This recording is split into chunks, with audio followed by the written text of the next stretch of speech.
Buenos días a todos. Estamos hoy aquí para debatir en este foro tan importante sobre el agua. Creo que vamos con un poquito de retraso, pero vamos a dar pie a nuestros ponentes, que son los más importantes en este momento. Entonces, empezamos. Vamos a tener con nosotros a Joaquín Oliveira, a José Carrera y, a Lucía Piaplusque. Empezamos por Joaquín Oliveira. Es asesor especial del director del Centro de Emprendimiento PYMES, Desarrollo Local y Turismo de la OCDE. Con anterioridad y también dentro de la OCDE ha ocupado diversos puestos en política de desarrollo regional, economía regional, urbana, gobernanza y bienestar, entre otros. Es autor de numerosos artículos académicos y publicaciones dentro de la institución y en su posición de economista principal del Departamento de Economía de la OCDE ha coordinado informes sobre la respuesta política a la amenaza del calentamiento global, el envejecimiento y el crecimiento, la inversión en educación terciaria y las proyecciones de gastos de salud pública. Adelante, cuando quiera. Gracias. Yo soy portugués, me voy a hablar en inglés, me disculpen porque yo comprendo perfectamente español, mas para hablar es un poco más complicado. Voy a hablar en inglés. Me gustaría centrarme en las conexiones entre las ciudades y los gobiernos. Vivimos en un siglo único y en un momento único en la historia de la humanidad. La mayoría de las personas en este siglo van a vivir y van a pasar a vivir en las ciudades y vamos a tener de un 60 o 60% de la población viviendo en las zonas urbanas, en las ciudades. Y estos movimientos van a tener consecuencias muy importantes para la gestión de los recursos clave, como puede ser el agua. Por ejemplo, la OCDE ha estimado que desde ahora hasta el 2015, y estas cifras, que el agua la demanda de agua para hasta el 2050 va a aumentar un 50%. Para el 2050, 4.000 millones de personas van a vivir en zonas de estrés hídrico. Unos 140 millones de personas, digamos que tendrán una falta de agua, una falta de acceso a recursos de agua adecuada, y habrá miles de millones con problemas de acceso a servicios de saneamiento adecuados. La variedad de estos problemas, estas subidas y bajadas, también va a progresar y se estima que habrá para el 2050 habrá mayor riesgo de inundaciones. Habrá un aumento de un 30%, de 1,2 a 1,6 mil millones de personas con riesgo de inundaciones. Y esto va a ser importante, sobre todo las inundaciones en el sur de Francia, en el norte de Italia, en Inglaterra, Gales, e incluso en Copenhague van a haber más riesgo de inundaciones para estos periodos, estas fechas. Y los costes de todo esto son muy importantes para Copenhague. Por ejemplo, se estima como que 700 millones de euros de daños por las inundaciones. Estos son los daños de huracanes, de Nueva York, 90 millones de dólares para resolver los problemas de los huracanes, y Harvey, el huracán, de que ha representado 180.000 millones de dólares de destrozos. Y el valor económico de estos activos que serán afectados por las inundaciones será unos 340% más que el 2010. 45 billones, con lo cual demasiada agua, pero no suficiente agua. Este es el problema. Ahora, en la OCDE se está haciendo un estudio en Brasil, que es el país con muchísimos recursos de agua. Un 12% del agua del mundo está en Brasil. A pesar de ello, vemos que hemos vivido una sequía enorme en Brasil, en las zonas metropolitanas como Río de Janeiro o Sao Paulo. Y esto ha sido una de las sequías más graves que Brasil ha vivido en un siglo. A pesar de tener los mayores recursos, están muy distribuidos muy desigualmente. Barcelona, en España también, he leído esta mañana el ejemplo de Arizona y de California. Uno de los problemas clave para gestionar estos retos es el envejecimiento de las infraestructuras. Esto es algo que ya se ha investigado, estudiado y es conocido. El envejecimiento de las infraestructuras y las cifras también están encima de la mesa. Son públicas. Las inversiones necesarias para gestionar este reto son unos 70 billones de dólares para el 2050, con lo cual, para poder enfrentarnos a este reto de suministro de agua y de saneamiento. Y en la OCDE se está haciendo un estudio en 50 ciudades, zonas metropolitanas, con preguntas sobre los distintos retos y los distintos problemas relacionados con este problema de gobernanza del agua. Y casi todas las ciudades han dicho en esta encuesta que el envejecimiento de las infraestructuras hídricas es un problema de verdad. Casi todas las ciudades, más del 90% de las ciudades, han dicho que esto es un problema. Y para mejorar las infraestructuras se necesita inversiones y para invertir se necesita financiación. Y la mayoría de esta financiación se hace a través de sectores. Al menos en Francia, 150 años de impuestos se han utilizado para financiar las infraestructuras del agua y esto ya no va a poder ser así por distintas razones. Una de las principales es que la mayoría de la inversión pública no se hace por parte del gobierno central, sino por gobiernos subnacionales. El 60% de la inversión pública en la zona de la OCDE la hacen los gobiernos regionales o estatales o federales, municipios, no gobiernos nacionales. La cuestión es que el estado de las finanzas públicas a nivel subnacional no es que esté en una imagen halagüeña. Si vemos Europa, muchos de estos gobiernos subnacionales dependen en gran parte de su financiación de las transferencias de los gobiernos centrales. Y sobre todo después de la crisis, muchas de estas tendencias, de estas transferencias del gobierno nacional al regional, se han perdido. ¿Y qué pasa cuando tienes que tener estas finanzas? Bueno, la mejor manera de ajustar las finanzas nacionales es cortar las inversiones. Así que en Europa hemos visto un colapso de las inversiones públicas debido a estos problemas de las finanzas públicas en el nivel de los gobiernos subnacionales. Entonces, tenemos que encontrar infraestructuras para poder tener en cuenta este problema. No solamente tenemos que tener infraestructuras a nivel nacional, sino también a nivel regional o subnacional, más claramente en las ciudades. Entonces, todas las acciones que van a generar ingresos para las inversiones, como por ejemplo que la gente pague por la externalidad de la utilización del agua, o promover mayor coordinación o la utilización de una mejor planificación. Un problema de la financiación a nivel nacional es que el sector financiero después de la crisis discrimina cada vez más a los gobiernos subnacionales. Así que si una ciudad quiere invertir en infraestructuras hídricas, se va a enfrentar a que no tiene la capacidad y que muchas veces está prohibido. En Chile, por ejemplo, los ayuntamientos no pueden pedir prestado dinero. Lo hacen, pero lo hacen a través de pagos retrasados, etcétera. Pero hay un marco legal que ya existe, pero luego, por otra parte, tenemos el sistema financiero que en todos los países se distingue.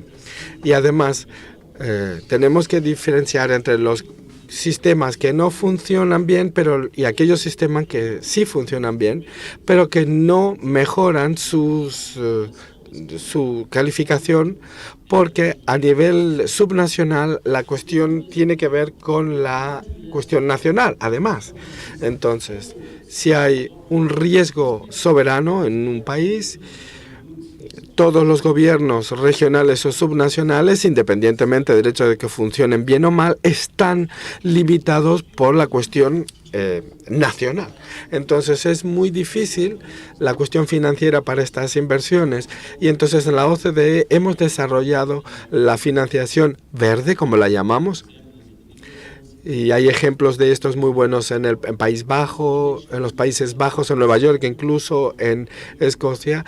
Desarrollar entonces un centro para la financiación verde, ecológica, no solamente a nivel nacional, sino también a nivel regional de cada país. Entonces todos estos problemas exigen una inversión muy importante, no solamente en inversiones en infraestructuras físicas, sino también en infraestructuras soft, es decir, gobernanza. Ya lo hemos repetido esta mañana, la gobernanza siempre se piensa que es algo que está al margen, la gobernanza, pero exige inversión. Y esta inversión a veces es un poquito confusa. Entonces, hablar de gobernanza no es siempre fácil, no es siempre fácil monitorizar y medir el nivel de una buena o mala gobernanza. En cuanto a indicadores, son muy difíciles encontrar estos indicadores. Entonces, hay que asegurar que las ciudades y la gestión de los desechos en las ciudades, que es algo muy importante en este siglo, tiene que ser gestionado a nivel de las ciudades, pero también esto exige inversiones.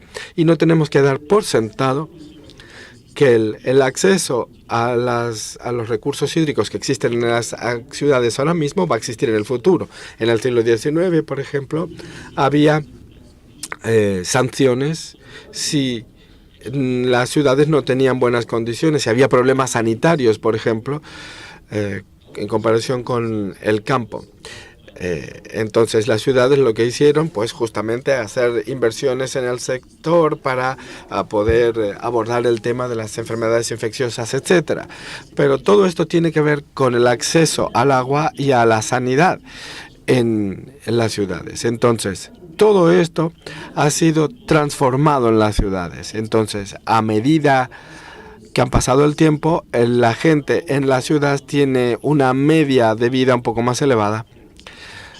Entonces, no tenemos que dar por sentado que el acceso al agua y a los servicios sanitarios como existen ahora van a ser los mismos que vamos a tener en el futuro. Los países se enfrentan a desafíos, sobre todo los países que se están urbanizando a un ritmo muy acelerado. Y el problema es que si uno pierde de vista la calidad de la urbanización, pues habrá problemas. Es muy difícil de establecer un sistema vial en las ciudades si no se asegura que esto sea de buena calidad. Hay una serie de marcos incluso globales que no ayudan. Por ejemplo, los objetivos de desarrollo, el Acuerdo de París, el marco de Sendai. Hemos desarrollado también lo que llamamos la nueva agenda urbana, y algunos de los participantes aquí hemos participado en este evento. Entonces, esta agenda urbana habla de cosas como, por ejemplo, políticas nacionales de urbanización que implican la coordinación de las políticas urbanas en todo el país. La descentralización no implica generar más autonomía. Lo que sí que tenemos que pensar en cuanto a la descentralización es que va a haber una cierta asociación a los distintos niveles de los gobiernos.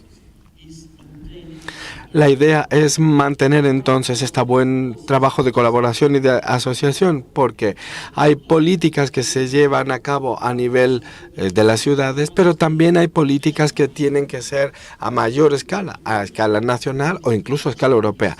Entonces, este trabajo en asociación es fundamental.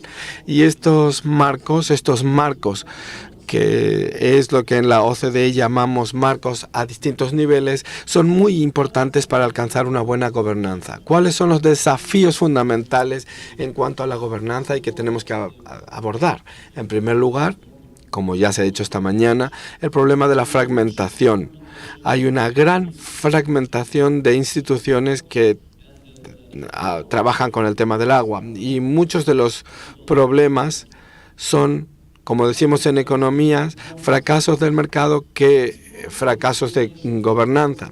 Entonces, esta gobernanza implica una coordinación de políticas y de gobiernos. Este tipo de cosas, entonces, exigen, además, inversiones específicas en términos de gobernanza. Son cosas que no son fáciles de hacer, lo sabemos. Por ejemplo, la calidad de la coordinación de las políticas a nivel central. Todos los países tienen una buena coordinación de los distintos ministerios, Ministerio de Economía, Social, Economía, pero esto no es fácil, mantener una buena coordinación. En la OCDE trabajamos con centros de gobernanza. Los centros de gobernanza se encuentra evidentemente en el despacho independiente del primer ministro o del presidente, pero el problema es que muchas veces las políticas quieren convertirse en la única política. Entonces, establecer esta coordinación entre los distintos ministerios es muy difícil. A nivel de gobierno central, las cosas no se resuelven muchas veces. Pensemos, por ejemplo, lo que ocurre en países emergentes o el desafío que implica la coordinación a todos los niveles del gobierno. Es muy difícil. Entonces, tenemos que trabajar con distintas escalas, por así decir, y cada vez más en la OCDE trabajamos a nivel de coordinación de las cuencas, y para lo cual tenemos parámetros de coordinación, y esto exige una gran inversión. Es decir, cuál es la escala pertinente para evitar las inundaciones, las sequías, etcétera. Esto exige, por lo tanto, una inversión específica. Y además se necesitan mecanismos de cooperación, como hemos dicho esta mañana, a nivel supramunicipal. Hay dos problemas fundamentales cuando hablamos de la descentralización para luchar contra la fragmentación. Tenemos un sistema descentralizado de arriba abajo, pero siempre puede haber un riesgo de fragmentación, sobre todo en países que tienen muchos ayuntamientos. España, Francia, incluso es peor. En Francia hay 36.000 ayuntamientos. En la zona de París, hay incluso 150.000. Entonces, luchar contra este riesgo se hace favoreciendo la cooperación a nivel supramunicipal, porque si los ayuntamientos tienen conocimientos técnicos, ¿por qué no trabajar juntos? Nada impide que se reúnan recursos y que se haga un pool de recursos. Otro problema que tiene que ver con la fragmentación es reconocer el estado de las zonas urbanas. En algunos países no existen. Por ejemplo, en Brasil, la zona metropolitana de Sao Paulo no tiene ningún tipo de gobernanza porque según la Constitución brasileña, los ayuntamientos, las regiones y el nivel nacional están exactamente al mismo nivel. Entonces, nada permite crear una entidad, una institución que gobierne las ciudades, las zonas metropolitanas, pero de la manera adecuada. Otro tema fundamental de la gobernanza está relacionado con las brechas y la capacidad, las faltas de capacidad en muchas de las ciudades. No quiero tomar mucho tiempo, pero ¿qué hemos hecho en la OCDE? Pues hemos encapsulado las recomendaciones en 3 áreas en la OCDE. Todas empiezan por P, la primera, políticas. Entonces, la coordinación de las políticas en relación con lo importante es fundamental. Esta mañana hemos estado hablando del sector energético, etcétera. Esta coordinación multisectoral se tiene que llevar a cabo. A veces la coordinación es muy complicada y a nivel del gobierno central, por razones de las que ya hemos hablado, pero a veces por lo tanto es más fácil a veces hacerlo a nivel de una ciudad, a niveles más bajos de gobierno. Es más fácil hablar de coordinación en un ayuntamiento porque están allí y se interactúa más fácilmente. Es muy difícil que el gobierno central a veces piense en este tipo de coordinación. Por lo tanto, tenemos que encontrar la escala de una coordinación multisectorial. Hay muy buenos ejemplos en la OCDE, por ejemplo, Países Bajos, o incluso el ejemplo de la empresa hídrica de París, entonces, que habla de la coordinación de políticas. Entonces, segundo elemento, la segunda P, personas, coordinación de personas. Cuando hablamos de gobernanza y de multisectorial, hablamos de las distintas partes que tienen que estar implicadas, porque nosotros en la OCDE estamos divididos en comités. En estos comités hay gentes que tienen que trabajan con el desarrollo a nivel central. Saben todos que son temas importantes, pero a veces es difícil llevarlo a la práctica. Entonces, ¿qué hemos hecho en la OCDE? Pues hemos creado un nuevo organismo, que es el Instituto de Innovación, que es una organización que trabaja con la iniciativa del agua. Sé que hay algunos de vosotros que habéis participado en esta iniciativa. ¿Por qué es nueva? Porque hay una representación del gobierno central, pero también del sector privado, del sector académico, que hay representantes de las ONGs. Y entonces trabajamos con partes interesadas para, por ejemplo, la preparación de los principios de gobernanza del agua, y es este comité el que trabaja. El trabajo preparatorio hubiera sido muy difícil en el contexto de los comités tradicionales que teníamos, porque tenemos el comité de gestión del agua, pues también tenemos el comité de las distintas partes de gestión del agua. Entonces, en la OCDE pues tuvimos este enfoque moderno de trabajar con todas las partes interesadas. Y la última P es la de los lugares, places en inglés, por eso hablaba de 3 P's, lugares, sitios. Entonces, personas, políticas y lugares, para evitar la fragmentación. Investimos cada vez más en este enfoque funcional en cuanto a políticas económicas, sobre todo políticas urbanas. Nosotros hemos definido las zonas funcionales a nivel urbano, pero las escalas varían en cuanto a sus necesidades, recursos y políticas. Y también hay muy buenos ejemplos en la OCDE que se pueden utilizar como modelo. La OCDE ha elaborado estos principios de gobernanza del agua. Estos principios han sido integrados en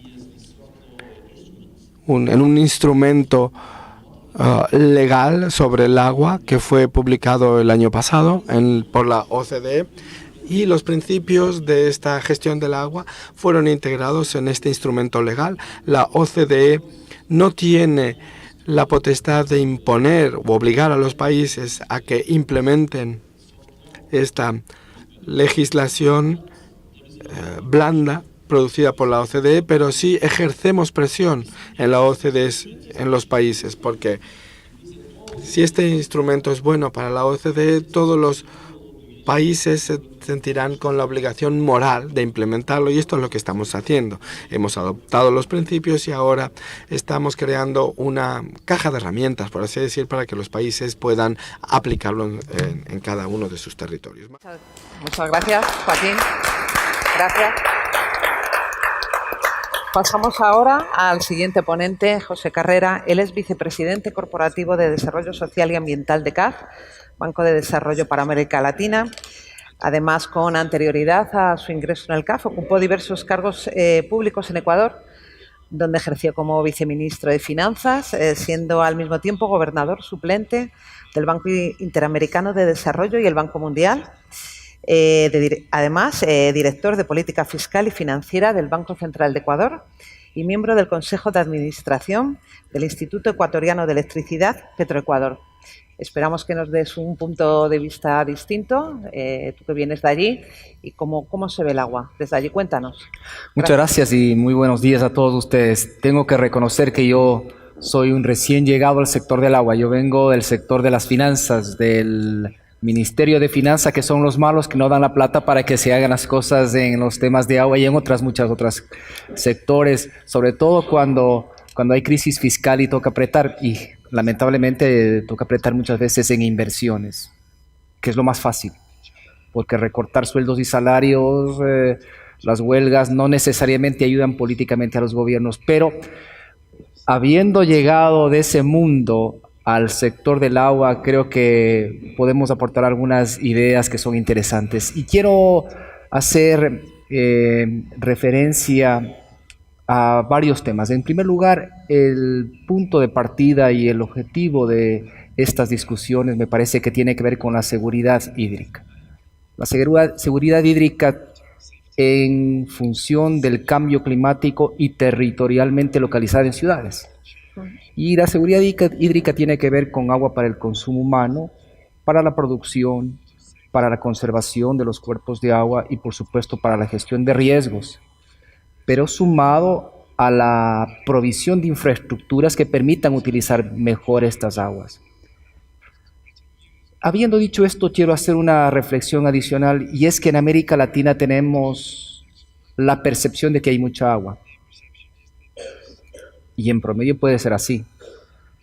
Pero es como el cuento de al niño o a la familia que le dicen que es muy rica y que la abuela tiene muchas joyas, y uno está esperando cuando se muere la abuela para utilizar mis joyas y cobrar y hacer lo que yo quiera sin trabajar mucho para ello. Bueno, cuando uno le dicen que tiene mucha agua, hay agua suficiente, uno no es consciente de que es un recurso escaso. Si todo el mundo te está diciendo que en tu región, en tu país, en tu continente hay todo el agua del mundo, no haces los esfuerzos para conservarla. Entonces, creo que de partida, y no sé si es solamente para América Latina, pero también para otras regiones, hay que estar claros que el agua es un recurso escaso que nos ha prestado a esta generación la siguiente para que la devolvamos en igual o mejores condiciones que la que le hemos recibido. Y ese es un principio básico para trabajar en el tema de agua.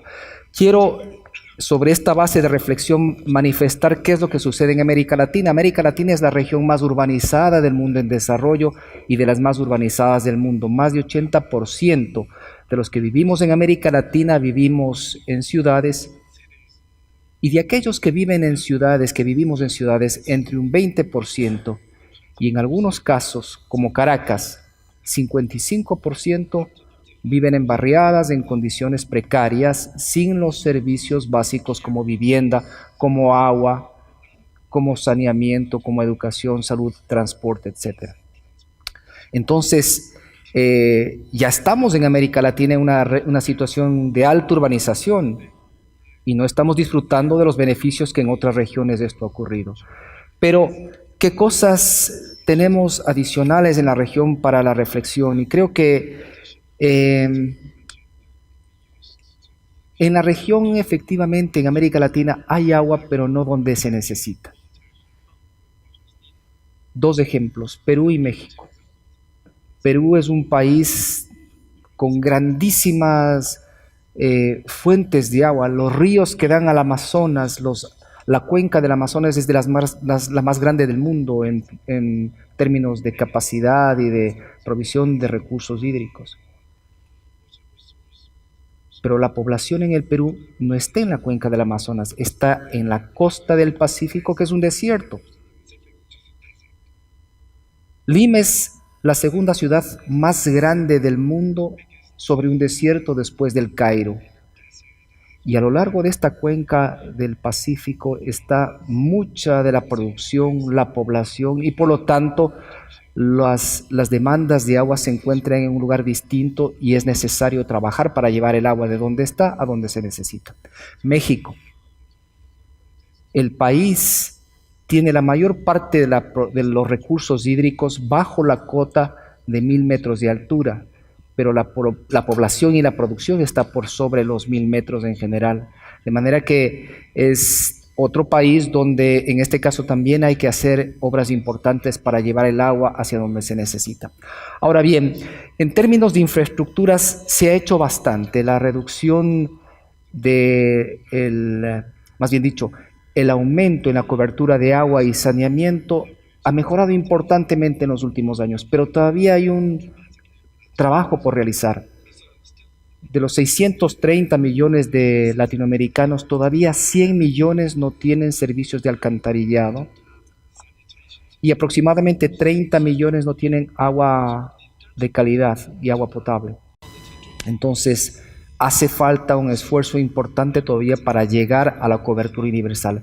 Y en el banco hemos analizado que llegar a una cobertura universal no solamente es costo eficiente, porque la mala calidad del agua en la región representa aproximadamente un costo de 1% del PIB al año versus las necesidades de inversión que son 0.3% del PIB al año en nuevas infraestructuras que permitirían llegar a la cobertura universal en unos 20 años.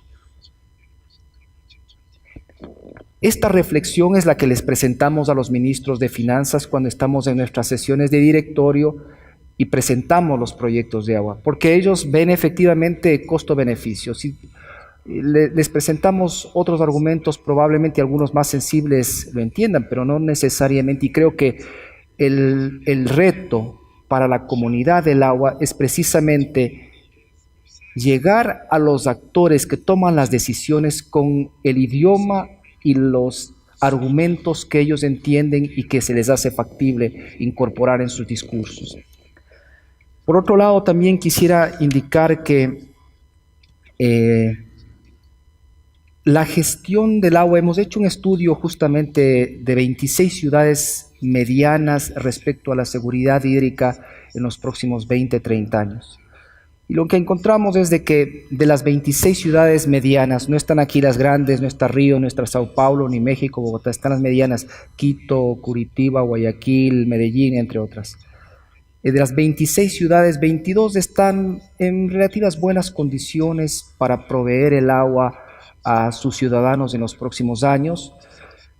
Algunas de ellas reconocemos que hacen falta realizar inversiones para la provisión, pero hay que reconocer que todavía hay mucho trabajo que realizar en la gestión de las actuales infraestructuras. Las pérdidas son muy altas y por lo tanto denota una mala gestión, una mala gobernanza quizás, y que eso evidentemente va a implicar problemas de seguridad hídrica en el futuro.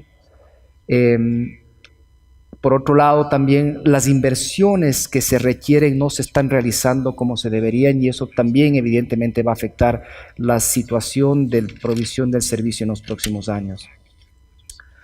Creo que también es importante manifestar de que en América Latina hay una gran cantidad de municipios que son los encargados de proveer el servicio. Pero lo que nos hemos dado cuenta es que el 80% de los municipios en América Latina no tienen ni la capacidad financiera, ni la capacidad técnica, ni física para proveer el servicio de una manera adecuada.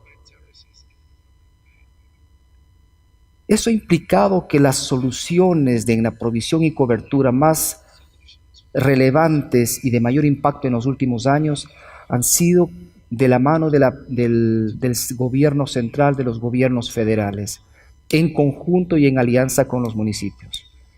Porque los países y los gobiernos se han dado cuenta que es necesario intervenir directamente a nivel del gobierno central para lograr que esto suceda. En el pasado se experimentó con distintos esquemas, fondos concursables, donde solamente los municipios más capaces y de mayor tamaño podían acceder a estos fondos y el resto no podía acceder. Y en las zonas rurales y donde hay comunidades originarias era peor. De manera que los grandes avances que hemos visto y que se han dado y los vemos en países como Bolivia, en Ecuador, han sido de la mano de la participación del Estado. Y aquí tomo un minuto para indicar que el financiamiento de los proyectos de inversión, tanto para la cobertura como para mejorar la resiliencia frente a efectos del cambio climático, seguirá siendo en buena parte un componente importante el financiamiento público. Y ese es un elemento a tener en consideración que no es trivial para el efecto del diseño de políticas públicas.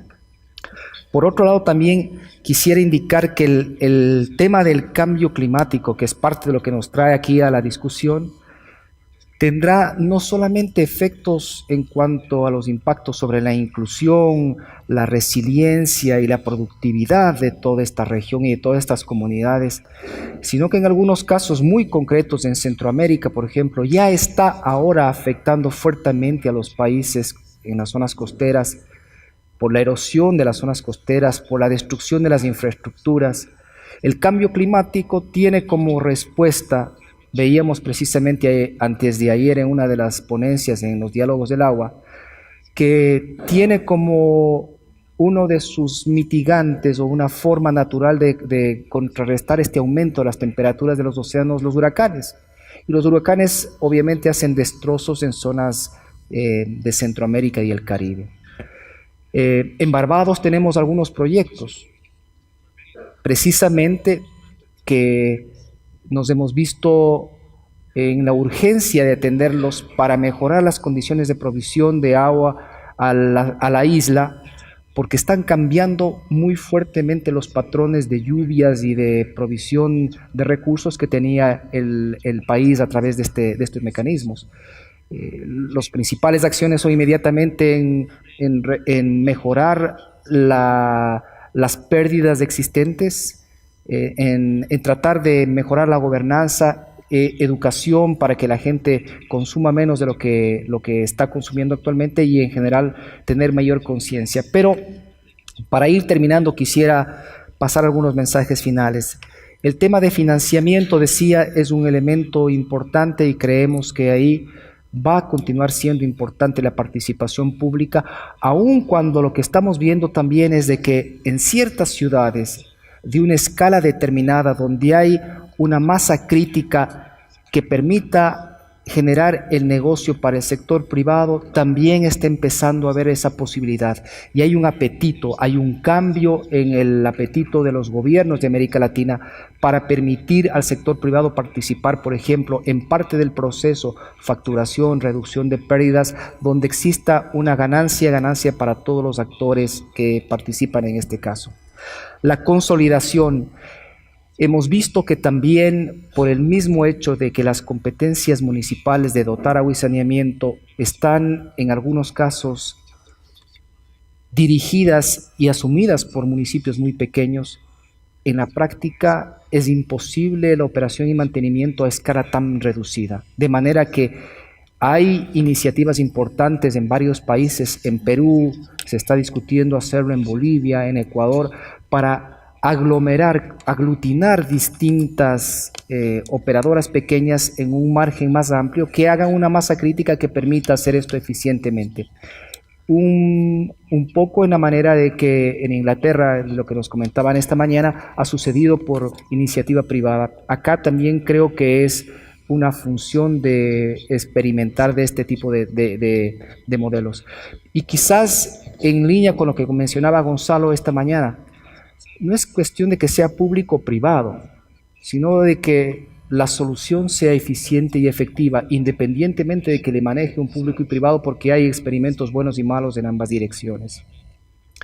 En relación a los PPP que mencionaba Joaquín hace un momento, hay dos tipos de PPP que creo que son importantes. El primero ya le mencioné, la participación público-privada en la gestión de los sistemas de agua y saneamiento, pero también la importancia del público-público, la colaboración pública-pública, que recordamos es uno de los elementos fundamentales para lograr precisamente alcanzar estos objetivos en el largo plazo. Y finalmente, recordarles lo que mencioné al inicio.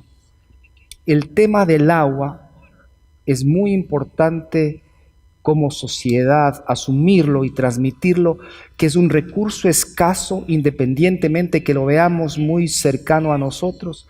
Y este bien escaso hay que devolverlo en mejores condiciones a las generaciones futuras que nos han prestado a esta generación para que lo usemos por un momento mientras pasamos por la tierra. Muchísimas gracias. Muchas gracias, Carrera, muy amable. Gracias por acercarnos un poquito de la América Latina hasta aquí, hasta este foro, para compartir contigo todos los problemas que allí pasan. Y ahora vamos a dar paso a Lucie Pia Plasque. Ella trabaja en la Organización de las Naciones Unidas para la Alimentación y la Agricultura, la FAO. Es licenciada en Relaciones Internacionales por la Universidad de Sussex, Reino Unido, y tiene un máster en Ciencias de la Sostenibilidad de la Universidad de Lund, en Suecia. Y su trabajo está orientado a estudiar maneras de abordar los complejos desafíos de los recursos naturales en el ámbito del sector agrícola. Además, también coordina un proceso de diálogo sobre gobernanza de aguas subterráneas en el Medio Oriente y Norte de África. Gracias. Adelante. Bien. Como Joaquín y José, se me ha pedido que hable de la adaptación al cambio climático y la gestión del agua en las ciudades. ¿Va a haber suficiente agua? Bueno, la primera pregunta que me vino a la cabeza es ¿por qué se invita a alguien de la agricultura y la alimentación para hablar de ciudades? Bueno, pues sí, inicialmente es lo que pensé y luego pensé un poquito más. Bueno, quizás esa es donde está el problema, porque seguimos separando el espacio rural de las zonas rurales. Utilizamos los mismos recursos, el agua, y lo compartimos y lo contaminamos y lo necesitamos para nuestra vida. Así que yo voy a hablar en los próximos minutos de una perspectiva del sistema de gestión de los recursos naturales. ¿Por qué debemos hablar? No debemos hablar de los espacios rurales y urbanizados separados, sino como algo que está interrelacionado. Vamos a hablar del contexto en el que se desarrolla la agricultura, pero también donde se desarrolla la vida urbana. Porque lo que tenemos que saber fundamentalmente es que tenemos que comprender qué es este agua del que hablamos. Y si tengo tiempo, incluso hablaré de algunas relaciones, eslabones que relacionan esto con la alimentación y la agricultura. Lo primero que se nos viene a la cabeza desde la perspectiva de la agricultura es no sé si hay suficiente agua, sino hay suficiente agua para alimentar al mundo, porque el agua y la alimentación es fundamental para sobrevivir, y sí que tenemos el riesgo que la escasez de agua en algunas regiones haga que la escasez de agua haga que haya regiones que entren en conflicto. Aquí tenemos algunas de las presiones y motores principales a las que se enfrenta la seguridad de la alimentación, el crecimiento de la población. Necesitamos más agua, alimentación, energía. 10.000 millones de personas para el 2050 en este planeta que quieren alimentarse, trabajar, vivir y beber. La organización es otro proceso. Desde nuestra perspectiva va a haber menos trabajo en el mundo, en el mercado agrícola, y va a haber un mayor mercado en las ciudades, no solo en las megaciudades, sino también en las ciudades pequeñas y medianas. ¿Cómo vamos a acceder? ¿Cómo encontramos oportunidades a través de la organización? ¿Y qué es lo que significa esta organización para los recursos? Significa que va a haber más recursos concentrados en las ciudades, donde haya más contaminación, y la agricultura sigue estando presente, y tenemos que establecer estos vínculos con los espacios urbanos. Y al mismo tiempo tenemos desde los años 90, incluso antes, hemos visto un proceso de transformación rural, un proceso que significa que muchos países están cambiando de basarse en la agricultura a basarse en la tecnología, la diversificación de actividades económicas e ingresos en los espacios rurales. Y vemos también migración, y todo esto es un cambio en el sistema agrícola. Por un lado tenemos sistemas más grandes, con más inputs, con más fertilizantes, más pesticidas, más agua en general, para producir mayores cantidades de comida, de alimentos. Y por otro lado tenemos la fragmentación de la tierra, fragmentación y granjeros más a pequeña escala que siguen produciendo a nivel local para ellos y para sus mercados locales, lo que no es la mejor o la manera más productiva de producir. El cambio climático ya lo hemos oído mencionar. Las zonas que van a verse más afectadas son las zonas en las que más seguridad alimenticia va a haber sequías. Podemos esperar los costes también de las inundaciones, también en las ciudades y en los espacios rurales. Y hagamos lo que hagamos en la gestión del agua, tenemos que asegurarnos de que podemos gestionar esta altísima variabilidad que vamos a tener. El desarrollo económico está claro. Y otra tendencia a la que nos enfrentamos, sobre todo estos días, es el aumento de la cantidad e intensidad de los desastres climatológicos. El año pasado, ACNUR dijo que fue el año de mayor desplazados por eventos climatológicos y este año, recientemente, se ha marcado y se ha informado del que la cifra crece en cuanto a la gente que tiene hambre de manera crónica. Es la primera vez en el siglo en el que sube la hambruna por este cambio climático. Así que este es un poco el entorno en el que operamos. Y además hay otras tendencias. Está la degradación medioambiental, la contaminación, que va a poner más presión en los recursos hídricos. Ya hemos hablado de la estructura agrícola que ha cambiado, donde hay más inputs, donde se exigen más cantidades, y al mismo tiempo tenemos la fragmentación poco económica de los sistemas. No todas estas fragmentaciones dejan de ser económicas, pero la mayoría lo son. Y al mismo tiempo, con el aumento de los ingresos en las ciudades, hay un cambio en nuestra dieta y en lo que producimos. Por lo tanto, la carne, el pescado, los productos lácteos, las verduras, las frutas, son cada vez más demandadas, y esto exige más recursos para conseguir esta alimentación. Tenemos que gestionar esto. Y finalmente, la conectividad entre los espacios rurales y urbanos. He hablado del potencial de los mercados crecientes, de sus posibilidades. Y las posibilidades por estas transformaciones rurales, pero no solo hay... No es una situación en la que todos ganan. Hay partes del mundo que pierden. El sudeste asiático, África, y en los barrios y zonas rurales de Latinoamérica es más posible que te quedes atrapado en este ciclo vicioso de la pobreza. Y por lo tanto, para poder vivir vas a tener que pasar a las ciudades. Y hay muchas de estas escasez en las zonas rurales, no son en las ciudades, sino que les faltan la conexión hacia las ciudades grandes, hacia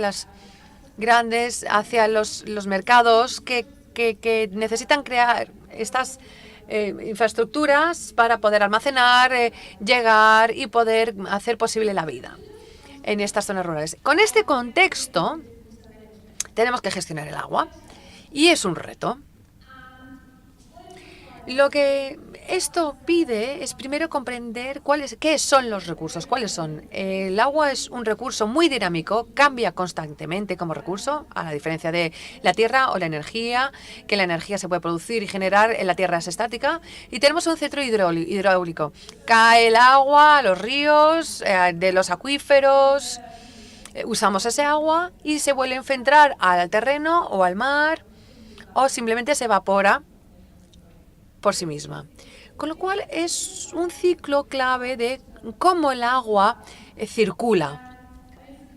Y es muy importante que comprendamos en qué fase estamos y cómo en cada fase, cómo la población, el cambio climático, cómo todas estas cosas afectan este ciclo. Y no solo cómo se afecta el agua o los recursos, sino de dónde sacamos el agua y de dónde viene la demanda, porque cambia la demanda.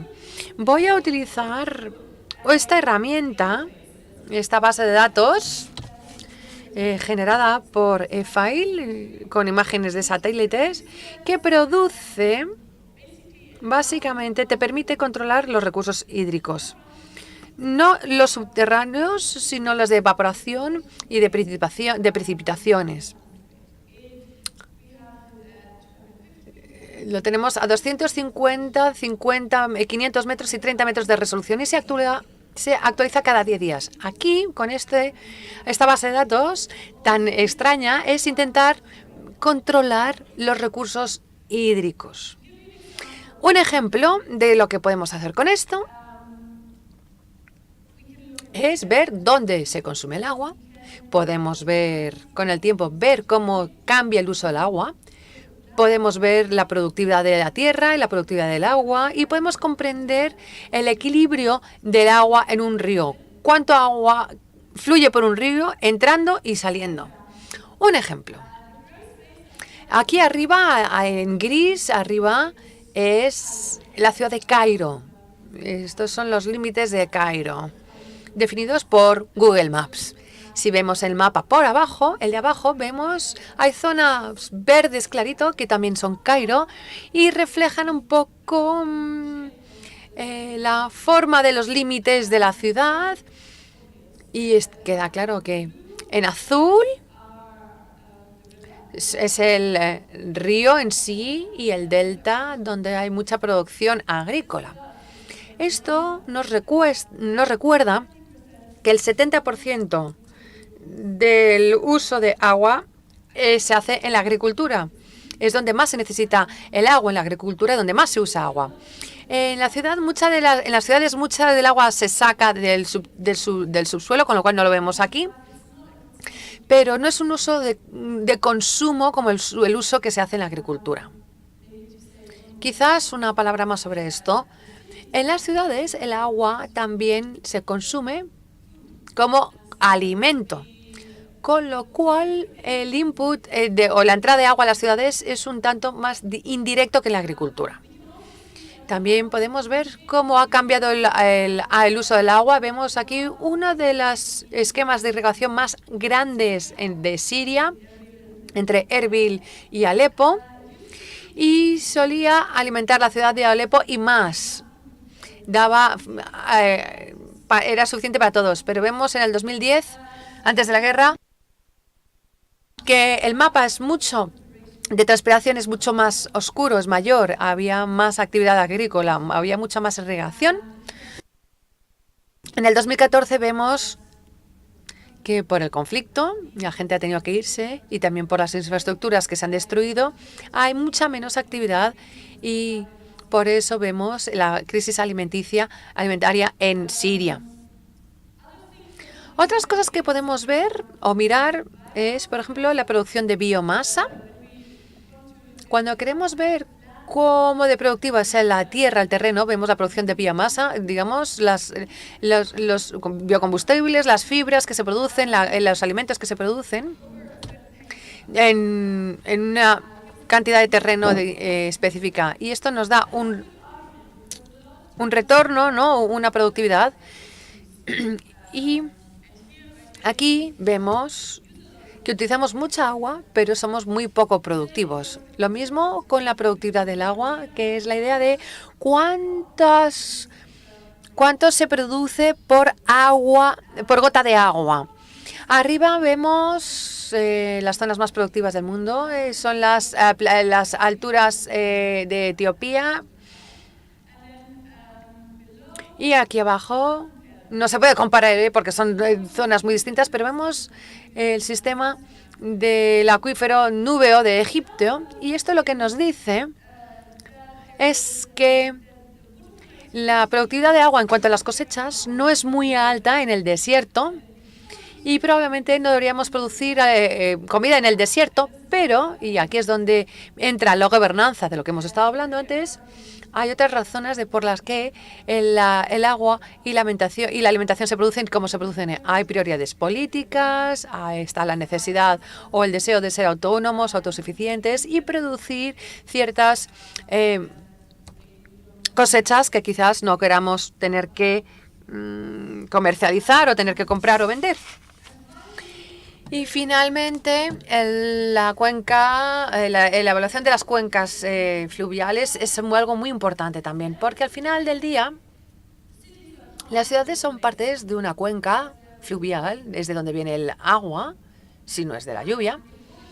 Y para comprender dónde se saca el agua, dónde están los impactos en la salida o abajo, tenemos que comprender qué es lo que entra de agua y qué es lo que sale, el flujo de esta cuenca, con un equilibrio muy básico. Con el tiempo se puede ir estudiando con más análisis, pero esto es un equilibrio muy básico que se puede hacer con esta herramienta. Y este es el río Jordán y vemos, si lo hiciéramos esto en vida real, veríamos que de hecho por el conflicto sirio y debido a que hay menos irrigación en Siria hoy, ha habido un aumento de la salida de agua, del flujo de agua en el río Jordán hacia el mar. Y esto es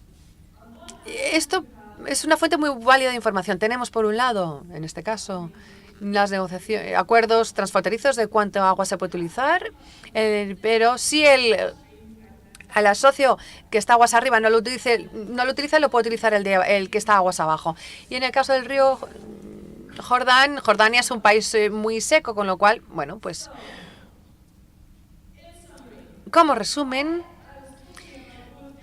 ¿por qué he hablado de todo esto? ¿Y cuál sería mi pregunta? Mi respuesta a ¿hay suficiente agua? Pues hay que tener en cuenta los recursos, hay que saber cuáles son, porque cambian constantemente. Sí, para tener una distribución adecuada del agua y justa, tenemos que comprender el contexto, para qué se necesita el agua, y hay que comprender cómo se transforma el recurso. Se trata de gestión, de gobernanza, como hemos oído antes, y es posible hacerlo, pero hay que saber qué es lo que queremos hacer. Gracias.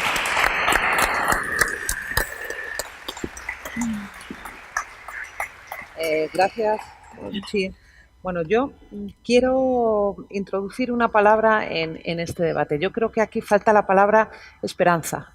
Se ha hablado mucho de agua, se ha hablado de problemas, se ha hablado de lo negativo y cito textualmente todo lo que ha salido. Fracaso, colapso, tormenta perfecta, sequía, problemas, escasez, falta de alcantarillado, mala calidad de agua, impactos negativos, huracanes, conflictos, hambruna, pobreza.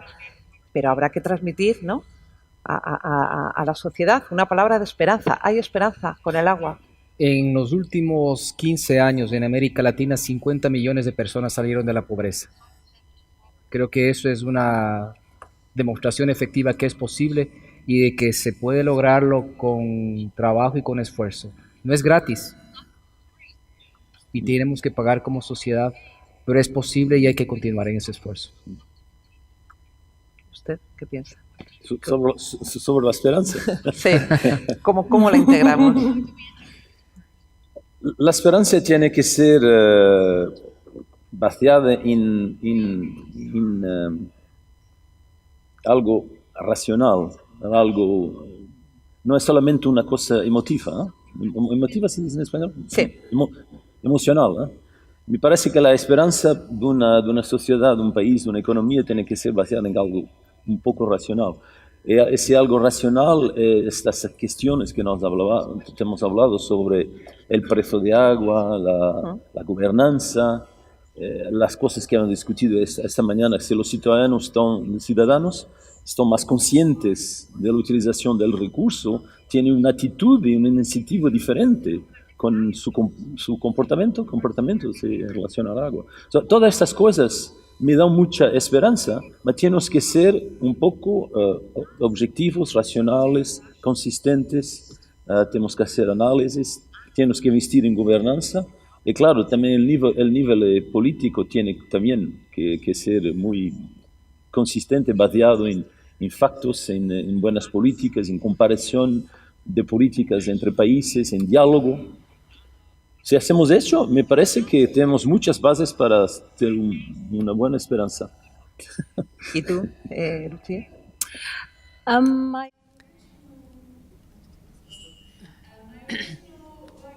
El título original de mi puesto es oficial para agua, energía y alimentación.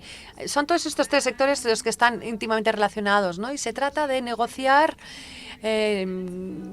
y encontrar sinergias entre estos sectores, con lo cual hay muchos mensajes de esperanza en estas negociaciones. Cuando trabajamos, por ejemplo, conseguir biogás y poder transportarlo, utilizar el uso del uso solar para bombear agua, hablamos de reducir pérdidas de alimentación con esta huella de consumo de alimentos, ¿no? Con lo cual buscamos soluciones optimistas para esta resolución de problemas del parte de la energía. Hay muchas cosas que se pueden hacer, de ahí viene la esperanza, pero también creo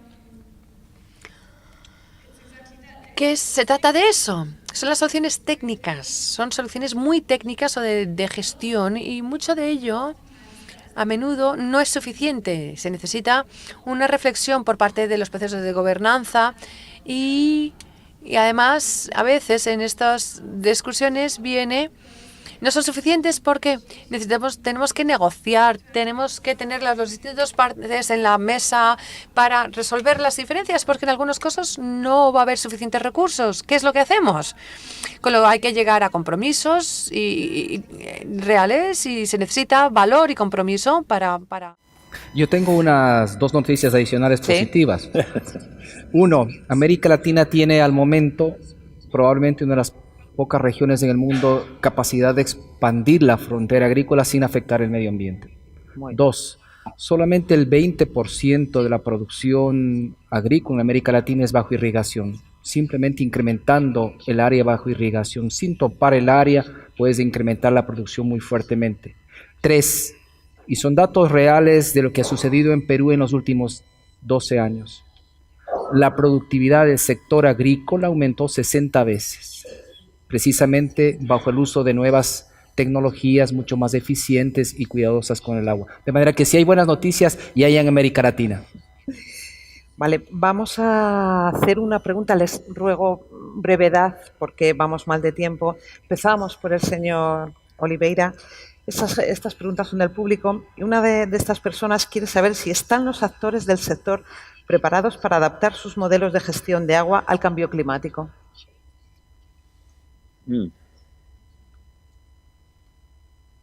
La cuestión es si los actores están preparados para adaptar sus modelos de gestión de agua al cambio climático.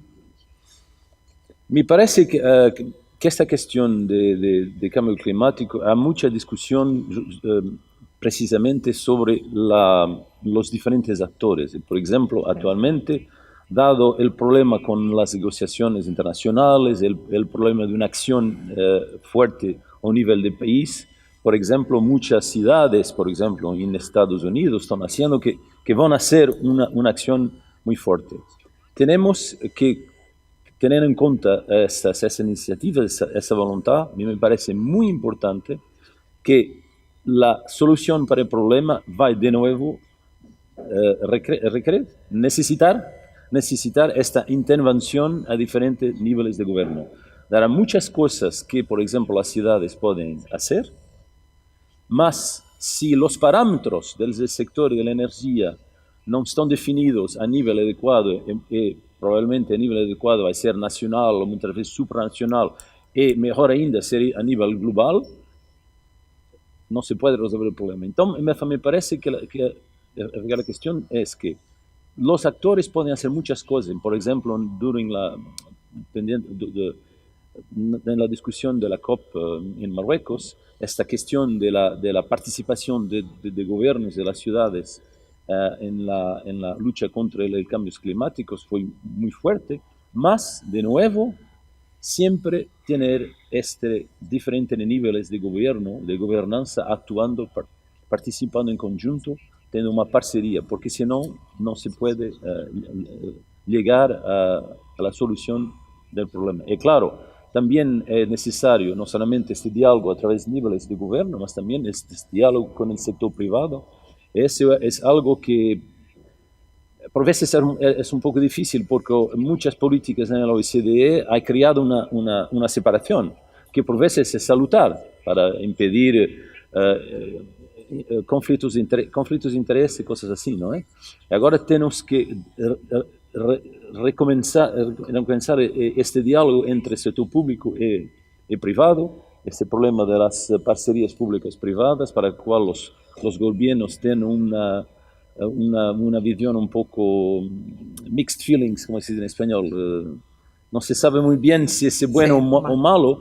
No es bueno o malo, no es que las parcerías público-privadas son malas, es porque no había la capacidad para hacer la negociación y principalmente al nivel subnacional. Me parece que este es el mensaje principal, nunca perder la complejidad. Evitar, por ejemplo, muchas veces... ok. Vale, muchas gracias. Al señor Carrera le preguntan, la disponibilidad de agua y la seguridad hídrica dependen en gran medida de las condiciones de las infraestructuras. ¿Qué canales de financiación son los importantes? El principal canal creo que sigue siendo el financiamiento público en este momento en América Latina. Hay iniciativas privadas también, pero son de menor escala y creo que hay que reconocer que el financiamiento público va a seguir siendo importante.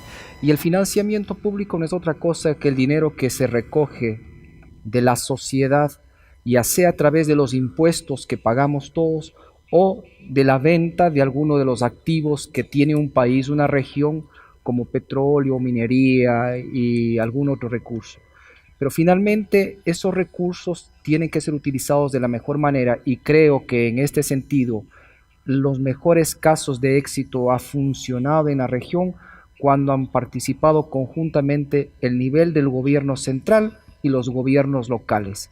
En algún caso dirigiendo, dando estándares comunes, proveyendo la institucionalidad necesaria para el desarrollo y en el otro caso haciendo aportes directamente de lo que les corresponde a ellos de los presupuestos de cada uno de estos ayuntamientos. Muchas gracias. Por último, tú, quieren saber cuáles son los principales y más inmediatos desafíos que enfrenta la agricultura de cara a garantizar la seguridad alimentaria en un marco de sostenibilidad.